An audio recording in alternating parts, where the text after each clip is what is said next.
27. Keesokan harinya Dan bangun lebih dulu dari Sharon. Dia langsung memeriksa laci lemarinya. Posisi kantong plastik kecil berisi rambut Sharon dan Lanita sudah berubah. Dan menoleh ke arah Sharon yang masih tidur dengan sangat pulas. Dan keluar kamar dan masuk ruang kerjanya. Dia menelepon seseorang. Halo, Dr. Claudia. Aku Dan Perley, mertuanya Sean Dharmawangsa. Dan tersenyum lalu tertawa. Kau ganti nomor? Tanya Claudia di seberang telepon. Aku pakai nomor sangat pribadi. Claudia, aku butuh bantuanmu. Bantuan apa? Berapa lama hasil tes DNA keluar? Tes DNA? Sekitar 1-2 minggu. Kenapa? Lama sekali. Tes DNA untuk keperluan apa? Kalau mau cepat pakai sampel darah. Berapa lama? Tanya Dane. Kurang lebih 24 jam. Jawab Claudia. Oke. Aku akan ke rumah sakit dan menemuimu dengan anakku. Aku akan melakukan pemeriksaan gula dan kolesterol. Kau ambil sampel darahku dan anakku Sharon. Tunggu. Ada apa ini? Tanya Claudia. Nanti saja aku cerita. Aku perlu cepat hasilnya keluar. Tapi ini rahasia. Claudia. 1-2 jam lagi aku akan menemuimu. Dan mengakhiri panggilan.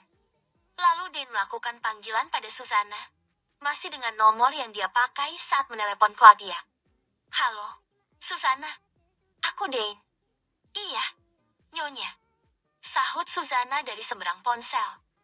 Aku sangat butuh bantuanmu. Bisakah kau minta sampel darah Lanita? Maaf. Untuk apa? Nyonya. Tanya Susanna. Untuk tes DNA, aku ingin hasil cepat. Lagi pula rambut Sharon dan Lanita kemarin dipastikan hasilnya lama dan tidak akurat. Tolong rahasiakan ini dari Lani. Ajaklah dia periksa gula, kolesterol atau asam urat mungkin, atau apa saja terserah padamu. Aku ingin cepat dan hari ini juga. Tidak menunggu sampai siang, kau bisa. Baik, Nyonya. Saya usahakan. Jawab Susanna. Dan bernapas lega. Dia melirik kabinet yang berisi kumpulan album foto keluarga. Dan mengambil salah satu album. Di sana ada foto Sharon kecil bersama mendiang suaminya. Lekat Dan melihat Sharon dari tahun ke tahun. Keningnya berkerut. Benar. Dia tak menemukan kemiripan di wajah Sharon dengannya ataupun dengan mendiang suaminya. Terpekur cukup lama. Itulah yang dia lakukan di ruang kerjanya pagi itu. Suara kucing yang mengeong menyadarkan lamunannya. Segera ia kembali ke kamar dan membangunkan Sharon. Sayang, Mama pusing. Bisa kau antarkan Mama ke dokter? Mungkin kolesterol Mama naik. Sharon yang sedang malas-malasan langsung membuka mata dan bangkit dari kasur. Mama pusing. Aku mandi dulu. Ya. Nanti aku antar Mama ke dokter. Sharon gesit keluar kamar hendak mandi di kamar mandi kamarnya sendiri. Dan mengernyit. Kenapa anak itu gesit sekali? Biasanya setiap kali aku menyuruhnya bangun atau meminta bantuannya susahnya minta ampun. Batin Dan heran. Dan pun segera mandi, bersolek dan sarapan bersama Sharon. Tak ada yang berubah. Dan masih bersikap biasa, baik itu pada Sharon ataupun Omah. Padahal Omah sendiri sudah sangat gugup luar biasa melihat Dan masuk ruang makan. Tapi ternyata dia bisa bernapas lega setelah Dan bersikap biasa saja. Setelah sarapan, Sharon menggandeng Dan menuju mobil yang sudah siap di halaman rumah. Wildan, kita ke rumah sakit Claudia. Titah Dan. Kenapa enggak ke klinik terdekat? Mah, cuma cek kolesterol. Bukan? Tanya Sharon.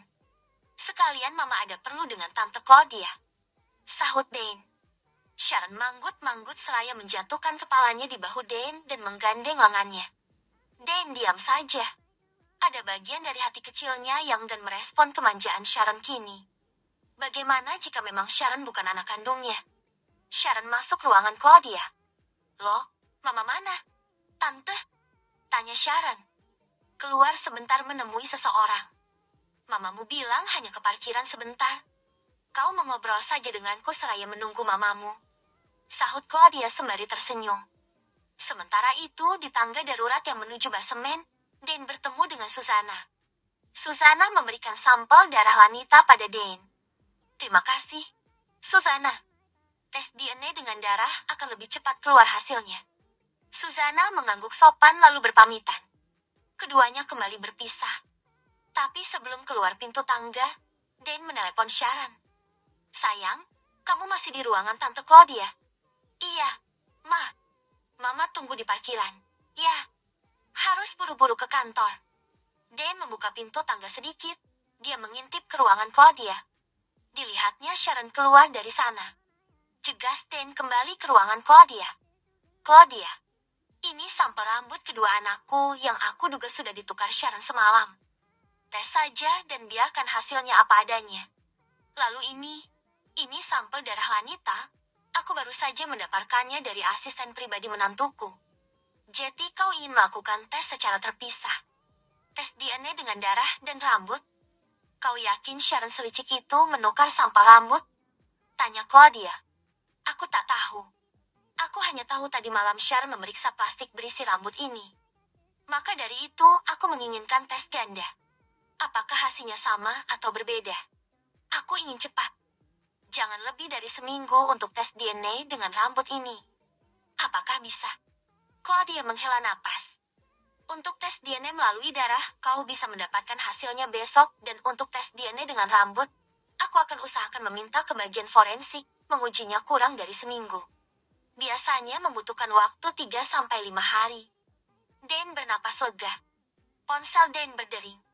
Halo, Nak. Mama di mana? Katanya di parkiran. Tanya Sharon. Kamu pulang dulu saja dengan Wildan duluan. Ya. Mama masih lama, ternyata ini sedang ada pertemuan penting dengan klien Mama. Kenapa meeting di rumah sakit? Sharon bertanya heran. Ya kebetulan saja ini lokasi terdekat, jadi tak ada salahnya bertemu di rumah sakit. Kamu tak apa-apakan pulang duluan bersama Wildan.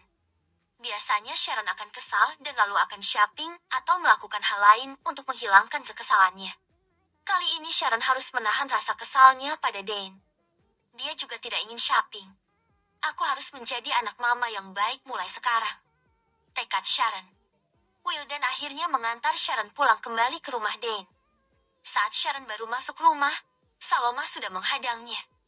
Nona, Nyonya mana? Tanya Saloma seraya melihat keluar dari tirai jendela. Masih di rumah sakit. Jawab Sharon malas dan melenggang menuju kamar. Nona, tunggu. Ujar Oma. Sharon menghentikan langkahnya. Oma segera menghampiri Sharon. Apa Nona semalam sudah menukar rambut Nona dengan rambut Lanita? Tanya Oma. Ya, jawab Sharon malas. Bagus. Puji Saloma. Bagus kau bilang. Gara-gara ulahmu posisiku terancam di rumah ini. Kau bukan ibuku. Dari sejak aku dilahirkan aku adalah anak Dane Perlina Sugandi. Kenapa kehadiran Lanita dan ibunya tiba-tiba saja mengacaukan kedamaian hidupku yang sempurna selama ini? Teriak Sharon mengacak-acak rambutnya. Tenang, Nona. Tenanglah. Hasil tes DNA pasti akan mengatakan kalau Nona adalah anak Nyonya Dane kalau memang benar semalam Nona sudah menukarnya. Saloma memegang kedua bahu Sharon. Jangan sentuh aku. Ulahmu yang menjijikan di masa lalu sudah merusak impianku kini.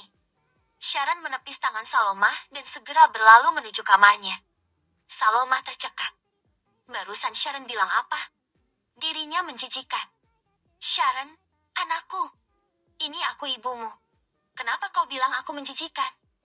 Aku sudah memperjuangkanmu selama ini agar hidupmu berkecukupan, tapi kau bilang aku menjijikan. Hati Saloma berdenyut nyeri melihat penolakan dari Sharon. Di kamarnya, Sharon melempar tas kesal dan menghempaskan tubuhnya ke kasur. Dia teringat Yanto di rumah Sean. Lelaki buruk rupa dan hanya seorang pesuruh itu ayahku. Oh, nomor. Sharon meringis dan menyugar rambutnya kesal.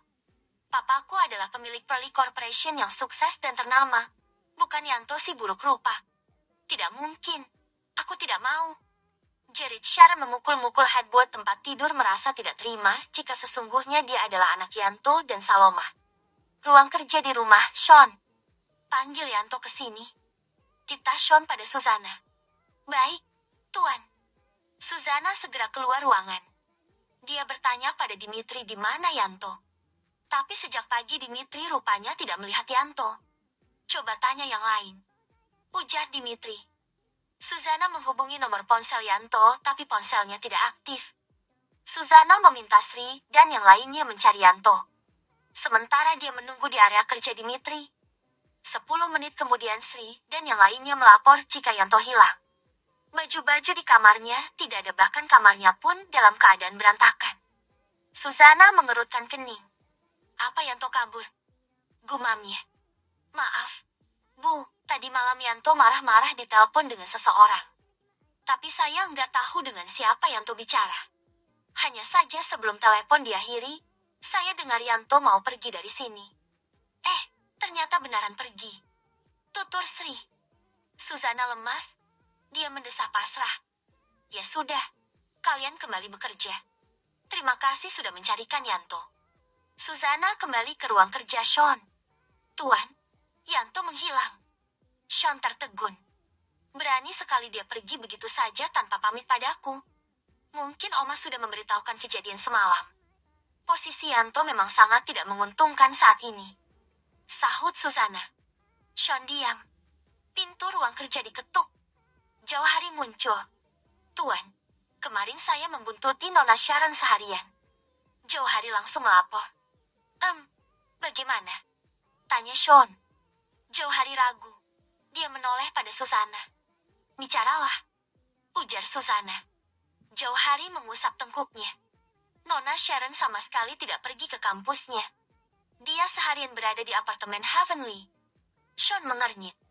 Susana menghela napas. Josh tinggal di apartemen Heavenly, Tuan. Ucap Susana. Sean diam. Jauhari dan Susana pun terdiam. Mulai besok, setiap kali Sharon pergi dari rumah kau harus mengikutinya dan laporkan padaku kalau perlu kau foto atau rekam kemana saja dia pergi. Titah Sean.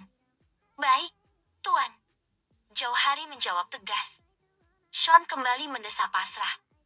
Jauhari segera pamit kembali karena urusannya sudah selesai.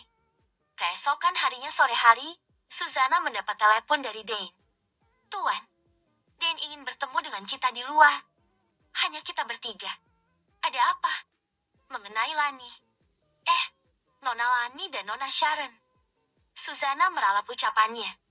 Hasil tes DNA sudah keluar. Sebetulnya. Mengalirlah cerita Susana yang dimintai tolong oleh Daini. Sean termenung sesaat. Baiklah, di mana kita bertemu? Bilang saja pada Sharon aku harus check up. Aku juga memang harus memeriksakan mataku kembali untuk bisa segera dioperasi. Ucap Sean. Baik, Tuan. Malam itu Sean dan Dan bertemu di kamar President Suite salah satu hotel milik Ajisaka. Dan menyerahkan amplop besar berwarna coklat pada Susana. Susana segera membuka amplop dan mengeluarkan isinya. Dia terbelalak. Ya Jeti benar Lanita adalah anak kandung Nyonya. Ujar Susana. Sean tertegun. Hatinya meletup bahagia mengetahui kebenaran tersebut. Lalu tes satunya lagi kapan keluar? Nonya. Tanya Susana. Mungkin sekitar 3 atau 5 hari kemudian. Aku juga menyertakan sampel rambut milik Omah diam-diam. Besok, saat aku mengumumkan hasilnya, pertama kali aku akan mengumumkan hasil tes DNA dengan sampel rambut. Aku ingin menyaksikan senyum kemenangan mereka. Lalu setelahnya, aku akan mengeluarkan tes DNA ini untuk membungkam mulut manis Salomah tapi menjijikan itu. Berani-beraninya dia menukar anakku dengan anaknya dan aku dibodohi selama bertahun-tahun. Oh, suamiku menangis di kuburnya karena aku sudah menelantarkan anak kami selama ini. Dane menangis. Nyonya, apa aku perlu membicarakan hal ini dengan Lanita? Tanya Sean. Tidak usah dulu. Biar semuanya tahu nanti setelah aku mendapat hasil tes DNA yang kedua. Mari kita berkumpul lagi seperti kemarin. Sejujurnya aku ingin sekali secepatnya memeluk Lanita, tapi aku harus bersabar beberapa hari lagi. Aku juga tetap akan bersikap biasa saja pada Sharon dan Oma selama hasil tes DNA belum keluar. Aku ingin membiarkan mereka merasa menang dan jumawa terlebih dulu. Sahut Dane. Sean dan Susana hanya mengangguk tanda setuju dengan rencana Dane.